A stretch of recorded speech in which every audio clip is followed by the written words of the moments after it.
It is true that we have been living with this claim for many years, but it is also true, if you look at the timeline, I mean, if you look at the last 150 years or now, it's in the last few years that things have begun to get worse, that Guatemala has become more insistent on making its claim to our territory.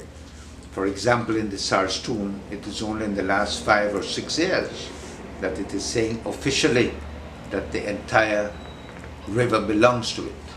It is only since the year 2000, around then, that we had a lot of problems with thousands of Guatemalans crossing the border on the western border, establishing settlements and so on, which took us years and a long process with the OAS and our friends to get them out. In other words, it is something that is increasing as we go along. We've heard so many times, I don't need to repeat it, all the damage that they're doing to our environment, to our resources, to our water resources, etc. So, to my mind, there's no question that this thing is on the rise and that it will keep on rising. It's not something that we can expect that a new generation of Guatemalans will suddenly see the light and drop their claim. They can't do that because it's in their constitution in the first place. And their own ministers and foreign ministers have said that even if they wanted to end their claim, they can't do that. And that going to court is the only possibility for them to do this.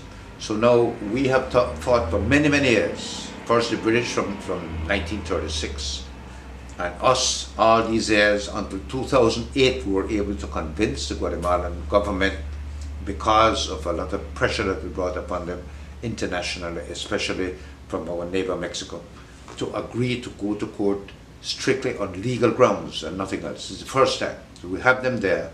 They have already submitted that matter to the ICJ, and it's only up to us. We can let them off the hook by voting no, and then they don't have to go to the court. They don't have to get the court to say, those are the borders of Belize, you have to respect them. The Security Council will force you to respect them.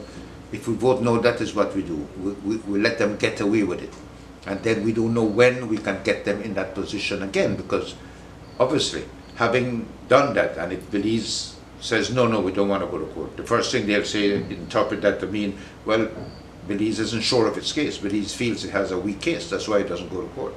When in fact we know, and even those that are saying no to the ICJ know that we have a case that is so strong that there is no possibility of Guatemala getting any territory at all at the ICJ. And this thing about distinguishing between the South and the North makes no sense at all, because the treaty doesn't do that.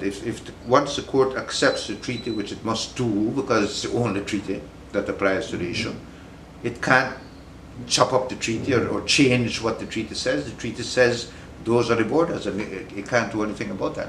So if we miss this opportunity now, we don't know when we'll get another such opportunity, but in the meantime, we will continue to have our resources devastated. We will continue to have, I believe, an increased tendency on the part of the Guatemalan army, and perhaps not only in the Sarstoon, to begin to assert the rights that the government says it has over our territory. The government says there are no borders. And the only way we can get them to agree that there are borders, which both of us know there are, but they are not agreeing, the only way is through a judgment of the ICJ enforced by the Security Council. So if we miss this opportunity, we are actually condemning future generations, condemning our children, our grandchildren, to face up to something that will be getting worse, that will be making our lives more difficult, that will be putting our lives in greater danger. And that is a choice that we want to make? I don't think so. So I believe that it is our duty as Belizeans to finish this once and for all, knowing that there is absolutely no risk of losing any territory at the ICJ, and that Guatemala will be forced by international law, by the United Nations, by the Security Council, to recognize and to comply with the judgment of the ICJ.